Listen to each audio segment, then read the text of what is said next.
Hello and welcome. Here we are at Spa, and people have been asking me, are there any decent endless endurance races for the Koenigsegg Jesko Absolut? Absolutely yes. This is it. This is the one. I've tested a few, and this appears to be the best. Now, first things first, you're going to need to have all of your assists off to do this. I'm using tilt controls B, and my sensitivity's on 0. That's my new standard setting, guys, and that's going to be new to a lot of the people who are used to my channel.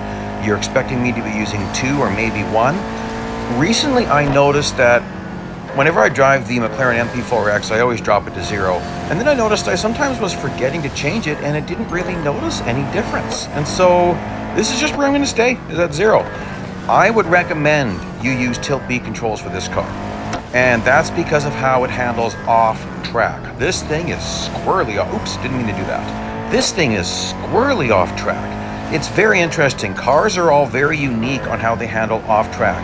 And on-track abilities are not necessarily any reflection on off-track abilities, which is surprising to me. I don't know why they vary so much, they just do. Now currently, you can earn this car for less than free. Check out my link. And yes, I literally mean that. It does take some skill, but I literally mean less than free. Well, how does that work? Well, you don't need any upgrades, none at all. So, you get all the rewards for the event, like, there's always gold and $R rewards. Also, all the earnings you got for running all of those races. So you get paid to get this car. And if you got to add all $R upgrades, do it. It's worth it. It's not a big deal. But it's a great car. And you can get it relatively easy. You need to check out my videos to know how to do that. And the link will appear at the end as well. So there you go. Okay, so as would be expected, you're not going to take Eau Rouge Radeon, which is the section coming up. This is Eau Rouge, this is Radeon. You're not taking that full throttle on this car. Don't even try it. It's going to be a disaster.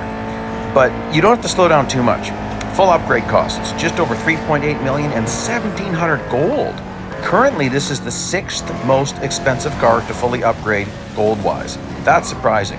Now, maybe we shouldn't be surprised, because it is a really good car. Like, the second most expensive car to fully upgrade is the Lamborghini Veneno. Nonsense. I can't stand that car. I love how that car looks, but what I hate is that it costs so much to fully upgrade, and it is such a disappointment. It just feels like a tank when I drive it. I don't like it for that reason. And of course, the king of expensive is the Porsche 919 Hybrid Evo. Now, you need to drive it the way I'm driving it. You're going to see that this is going to look pretty easy to you as you're watching me do this. This is going to be my 3rd or 4th attempt. Always takes a little bit of training to figure out, where do I need to brake? When do I need to brake? How much do I need to brake? Where can I push it? Where can't I push it? For instance, the big lawnmower mode cut coming up here in a bit, you've got to be careful. Like, watch what I do here. So I'm going to go sideways a bit. I'm going to brake a bit. I don't want to clip that wall. That's the most dangerous thing to clip on the right-hand side there where the red was. You'll come to a dead stop. Most cars, when you take the big lawnmower mode cut there, you can kind of just feather the throttle a little bit but keep it going. Nah, you end up having to tap the brakes sometimes with this thing. It just can really go squirrely. And that's where you want tilt B controls, not tilt A. Tilt A is awesome, don't get me wrong. But the problem with tilt A is once you slide, forget it. You're locked in. You can't do anything about it. You're going to be, because you're either full brakes or full gas. There's no choice. So once you start to slide, it digs in and you're just done. Whereas with tilt A, release off the throttle and try to correct the steering. If you have to, you can watch me doing this. You might see me tapping the brakes a little bit, not fully locking up though when I'm sliding.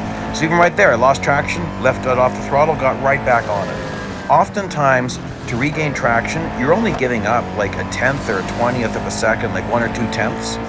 So that's why tilt B is so good. It's a lot more realistic. In real life racing, there is an awful lot of feathering and coasting. And so you really need to use that.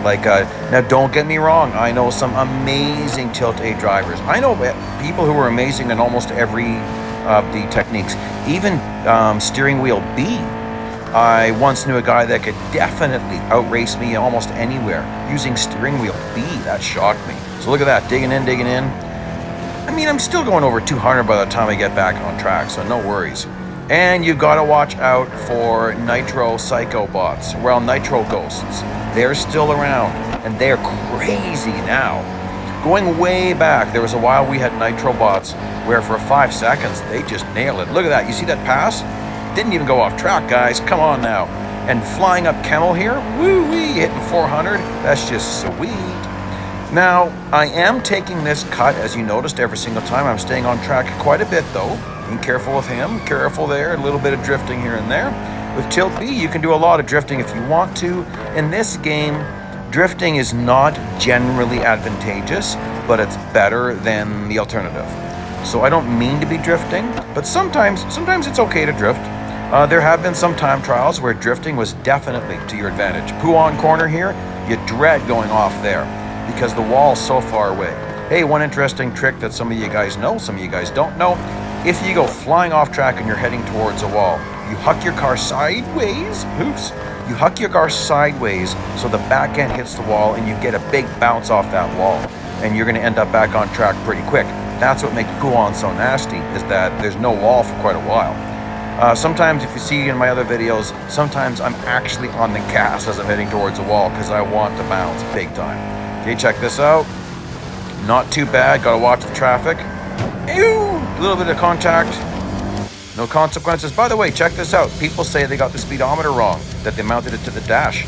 No, they didn't. There it is on the steering wheel column, guys. You just have to realize that as you're steering, it stays stationary, because who wants a speedometer going sideways as you're driving? So no, they got it correct.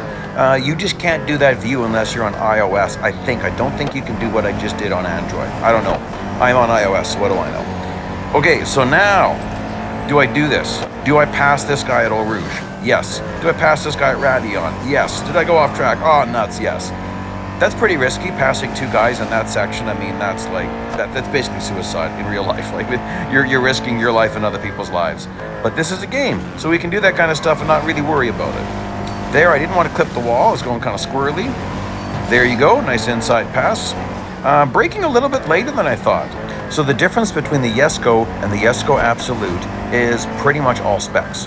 The Jesko Absolut has a higher top speed, quicker acceleration, and better brakes. The only thing it lacks is a little bit of grip. So that's where you might notice it feels a little more squirrely than the Jesko. Not bad though, not bad. So yeah, pretty good car. As you can see, I'm definitely well into the perpetual point. But you know, it's harder to catch these guys. So you gotta remember, like you've heard me say this before if you've seen my videos in the past, every single bot now is better than fully upgraded. Ooh, I went squirrely. So better acceleration, better top speed. Like I'm slipstreaming and he's pulling away. But they drive bad in the corners. Oopsie, and so did I. They also have better grip. Interesting thing with the Kamikaze Nitro Ghosts is that they actually get a grip and a boost. So let's see if I get one here. He might, yep, look at this. Look at him take off. Kamikaze. I mean, he's a ghost. Where's the consequences, right? Ghosts can't get hurt. So you got to be careful of that. You got to watch where you're driving.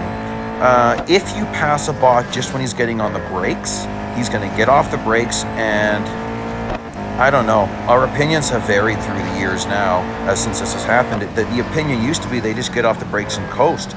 But I've seen bots get off the brakes and floor it. I just don't get it. It's just crazy. I mean, obviously he was on the brakes before he hit the wall because he hucked it sideways. But it's just crazy. I was, where'd everyone go? No, I guess they're around the corner. Sometimes you get gaps. Just, this is why you need to keep your timer filled. That's a big gap. Huh. Well, we'll see if this fixes itself. I was testing out Porsche Short Track, Porsche Test Track long version. And Let's Go Jesko, there's a race there for this car. Absolutely not worth your time. The earnings are horrible. It's kind of a fun race, but honestly, people have been asking me more and more about that track lately. It's almost never good because you've got 2 low-speed hairpins. That kills your average speed, and these races are all about fame per minute. Not just fame per minute. So some races have a high fame pay, but the fame per minute isn't good. Like, what's high fame pay? Well, that's based on the track distance. So obviously, Spa is just over 7 kilometers. Obviously, it's going to pay more fame than a 1 kilometer race. But what's the fame per minute? That's what we need to always look at. And the nice thing about Spa, yes, we've got some sharper corners. Bruxelles is definitely a hairpin. But that's about it. The rest of it's pretty fast flowing, right? Like huge speed run here. 25% of the race between corner 1 and right here, Lacombe corner. That's owie. Believe it or not, that didn't hurt my performance. Take a look. Where is my left side mirror? Do you see it anywhere? Well, if I was to pause this, you would find my left side mirror is now about 1 foot off the ground on my lower door. It's hilarious. I don't know how that happened. I've never seen this in another car. That my mirror ended up way down there. That is just crazy. But that's where it is. Okay, went off track there. Didn't mean to. So the timer starts to get low. And here you got to be careful. You don't want damage. You don't want windshield damage. So I'm trying to be, I tried to power out and I just didn't do it right. No problem. I'll catch some slipstream. I'm going to pass him on the next corner. He's going to brake really early. I'm not going to brake that early. And, I kept it on that time. Nicely done, ME7. Wahoo! And really control this. See that? Feathering the brakes. Feathering. Kept it nice and straight. No one's going to be in my way. Perfect. Lap 8. I'm just going to go to 50 and then I'm going to stop, but you're going to get a chance to see the frame per minute based on how well I've been doing. Look at my timer right at 80, 79. I don't want to do this guy. I think I'll pass him on the Radeon section. Yep. And we're obviously going to end this pretty quick. But yeah, there you go. That's how I did this, taking 2 cuts. And this one I'm braking, reasonably early, but trying to avoid getting T-bone there. T-boning is, I like to eat a T-bone. I don't like to get one in my side. And this is Bruxelles. This is the sharp corner. That's the only, a true 180 degree hairpin. And that's it. Okay, so we're going to do a freeze frame at 50 clicks, then I'll go back and stop at that point so I can give you accurate frame per minute based on green light to 50K. So actual race time, 11 minutes, 40 seconds. Based on that, we can figure out frame per minute. R per minute, I'm not as concerned about.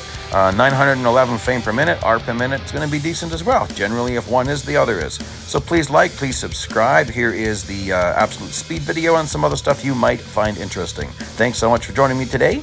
Bye-bye now.